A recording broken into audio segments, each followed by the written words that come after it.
ये भाग तृतीय वर्ष के द्वितीय प्रश्न पत्र निबंध साहित्य से संबंधित आज हम अध्ययन करेंगे। मैं डॉक्टर मुकुंद नारायण, हिंदी विभाग, राजकीय डूंगर महाविद्यालय। पिछले वीडियोस में हमने निबंध के तत्वों के बारे में बात की तथा उनका विस्तार पूर्वक वर्णन किया। आज हम निबंध की शैली तथा उसके भेदों के बारे में बात करेंगे। सबसे पहले हम निबंध की शैली के बारे में बात करते हैं।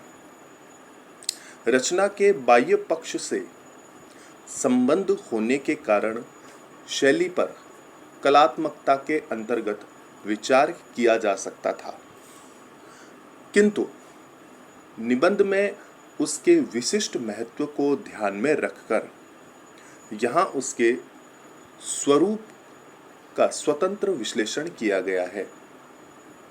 निबंध लेखन और निबंधानुशीलन दोनों ही अपेक्षाकृत शुष्क कार्य है।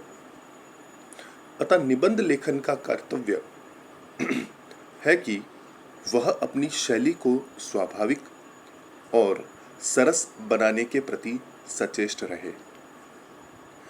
निबंध रचना के विषय ससीम नहीं है, अतः उसमें शैलीगत विविधता के लिए पर्याप्त अवकाश रहता है। सामान्यतः निबंधकार उसमें निम्नलिखित 4 शैलियों का प्रयोग करते हैं: व्यास शैली, समास शैली, विक्षेप शैली, धारा शैली। आगे हम इन सब का अलग अलग विस्तार वर्णन करते हैं। सबसे पहले बात करते हैं व्यास शैली। ये शैली जो है वो निबंध के विषय को सरलता प्रदान करती है, यानी इस शैली के अंतर्गत निबंधगत विषय को सरल विस्तार प्रदान किया जाता है। वर्णन और विवरण की प्रवृत्ति रखने वाले निबंधों में मुख्यतः इस शैली का आश्रय लिया जाता है। इसमें दीर्घ दुरूह वाक्यों के स्थान पर सरल संक्षिप्त वाक्यों का प्रयोग रहता है, जिससे दर्शकों को या जो पढ़ने वाले व्यक्ति हैं उनको विषय आसानी से समझ में आ जाए और विषय के भाव को वो आत्मसात कर सके।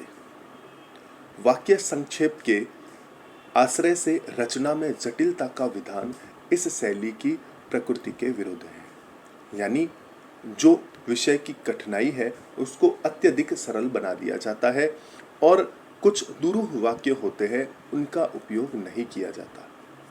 लेखक का अभिप्रेत यही रहता है कि अपने मंतव्य को सरल वाक्यों में स्पष्टता पूर्वक व्यक्त कर दिया जाए। यानी व्यास शैली के अंतर्गत लेखक उन सरल वाक्यों, उन सरल शब्दों का प्रयोग करता है जिससे उसके विषय तथा उसके भावों को दर्शक अत्यधिक सरलता से प्राप्त कर सके। दूसरी प्रमुख शैली है समास शैली। इस शैली में रचित निबंधों में विषय का संक्षिप्त और सूत्रबद्ध कथन रहता है। भाषा को अधिक से अधिक अर्थवाही बनाने के प्रयत्न में लेखक न केवल उसे समास बहुलता बना देता है, अपितु संधि, उपसर्ग और प्रत्यय का आश्रय लेकर भी वाक्य संकोचन करता है। यानी कम शब्दों में अधिक से अधिक भावार्थ समझाने का प्रयास समास शैली की विशेषता है। लेकिन उसके अंतर्गत कई बार वो कई प्रकार के व्याकरणों का उपयोग अत्यधिक करने लगता है। कहीं कहीं अलंकारों और प्रतीक योजना के द्वारा भी इस उद्देश्य की सिद्धि की जाती है। विचारात्मक निबंधों में समास शैली का प्रायः प्रयोग रहता है, किंतु केवल इसी शैली में लिखित निबंध अनिवार्यतः जटिल होगा। इसलिए समास शैली के अंचल में व्यास शैली का निर्वाह निबंधकार का आदर्श होना चाहिए। यानी समास शैली का उपयोग करते हुए भी व्यास शैली यानी सरल शब्दों को इसमें लाना चाहिए। आचार्य रामचंद्र शुक्ल के मनोवैज्ञानिक निबंधों में इस प्रवृत्ति को सहज ही लक्षित किया जा सकता है, क्योंकि उन्होंने संक्षिप्त वाक्यों में भी खूब समासों का उपयोग किया और समासों के उपयोग के साथ साथ उसको अपना विशिष्ट स्थान बनाया। तीसरी प्रमुख है विक्षेप शैली। इस शैली का प्रयोग ऐसे भावात्मक निबंधों में होता है जिनमें भावावेग के फलस्वरूप भाषा के निबंधन छिन्न भिन्न हो जाते हैं। इसके अंतर्गत लेखक भावगत एकान्विति की उपेक्षा नहीं करता, किंतु भाषा को व्याकरणिक व्यवस्थाओं में नियमित करने के प्रति वह उतना सजग नहीं रहता। भावों अथवा विचारों के तरंगायमान रूप को अधिक महत्व देने के कारण इसे तरंग शैली भी कहते हैं।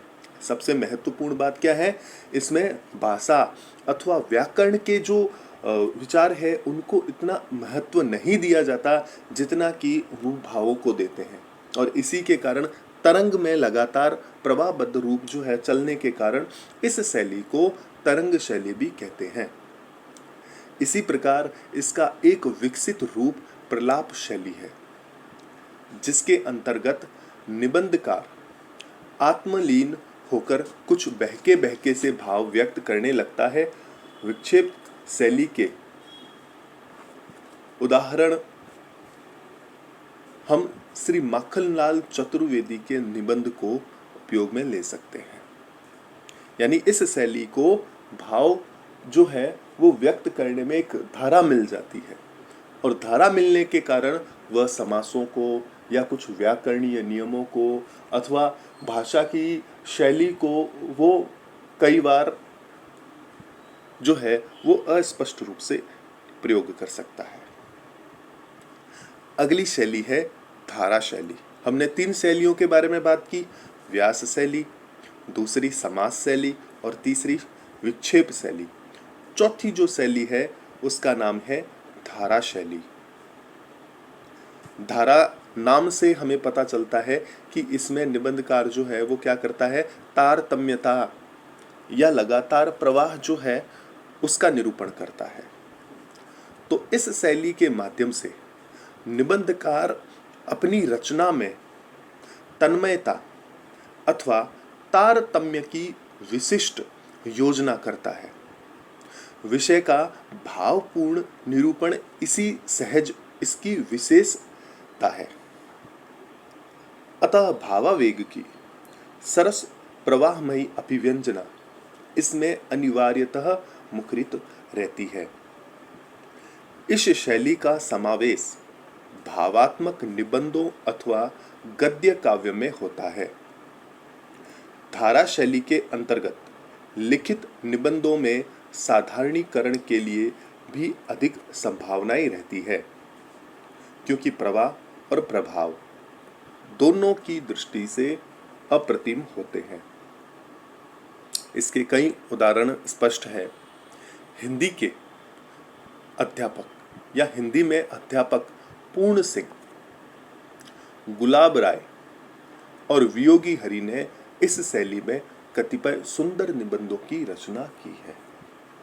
तो ये निबंध की प्रमुख शैलियां हैं, जिसमें व्यास शैली, समास शैली, विक्षेप शैली और धारा शैली सम्मिलित है। व्यास शैली में निबंध को सरलता पूर्वक लिखा जाता है। समास शैली में निबंधों में समास आदि की बहुलता या समास बहुलता जो है वो अत्यधिक होती है। विक्षेप शैली जो है वो तरंग शैली के नाम से भी जानी जाती है, और धारा शैली यानी लगातार धारा प्रवाह उस निबंध का वर्णन किया जाता है। तो ये निबंध की प्रमुख शैलियाँ हो।